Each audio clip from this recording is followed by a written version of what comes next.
કાંકરેજ તાલુકાના રણાવાડા જાગીર ખાતે શ્રી સંકટ મોચન હનુમાનજી અને શ્રી મહાકાળી માતાજી સાથે ગોગા મહારાજની ત્રિદિવસીય પ્રાણ પ્રતિષ્ઠા મહોત્સવની પૂર્ણાહુતિ પ્રસંગ માનવ મહેરામણ ઉમટ્યો।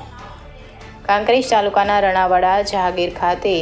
આવેલા શ્રી સંકટ મોચન હનુમાનજી મહારાજના વર્ષો જૂના મંદિરના ગર્ભગૃહમાં બિરાજમાન શ્રી સંકટ મોચન હનુમાનજી મહારાજ અને શ્રી મહાકાળી માતાજી અને શ્રી ગોગા મહારાજની ત્રિદિવસીય પ્રાણ પ્રતિષ્ઠા મહોત્સવની ઉજવણી કરવામાં આવી હતી, જેમાં સંતો મહંતો અને ભૂદેવો સહિત આજુબાજુના ગામની ધર્મપ્રેમી જનતાએ શોભાયાત્રા અને સંતવાણી અને દર્શન કર્યા હતા। ત્યારે ભોજન પ્રસાદ ગ્રહણ કરી ધન્યતા અનુભવી હતી, જેમાં યજ્ઞના આચાર્ય શ્રી બાબુભાઈ દવેના મુખેથી મંત્રોચ્ચાર સાથે સમગ્ર વાતાવરણ એકદમ ભક્તિમય બની ગયું હતું, જેમાં આવેલ સંતો મહંતો અને સામાજિક આગેવાનોનું ફૂલહાર પહેરાવી શાલ ઓઢાડી સન્માન કરવામાં આવ્યું હતું, જેમાં મોટી સંખ્યામાં શ્રદ્ધાળુઓએ દર્શન કરી ત્રિદિવસીય પ્રાણ પ્રતિષ્ઠા મહોત્સવની ઉજવણી રંગે ચંગે સંપન્ન થઈ હતી।